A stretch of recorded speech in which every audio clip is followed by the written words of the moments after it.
Welcome to daily star update.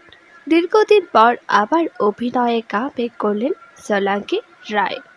গাছড়া ধারাবাহিকের মাঝপথে ধারাবাহিক ছেড়ে বেরিয়ে গিয়েছিলেন তিনি। খড়ের চরিত্রে বিশাল জনপ্রিয়তা পাওয়ার সত্ত্বেও ধারাবাহিক ছেড়ে দেন তিনি। কারণ হিসেবে বলেছিলেন শারীরিক অসুস্থতার কারণে বিশ্রাম নেওয়ার জন্য এই সিদ্ধান্ত নিয়েছিলেন। এরপরে ওয়েব সিরিজ করার কথা থাকলেও সেখানেও দেখা যায়নি তাকে। তবে এইবার সোলাঙ্কির ফ্যানেদের জন্য রয়েছে অনেক বড় সুসংবাদ। শোনা যাচ্ছে খুব শীঘ্রই একটি নতুন প্রজেক্টে দেখা যাবে তাকে।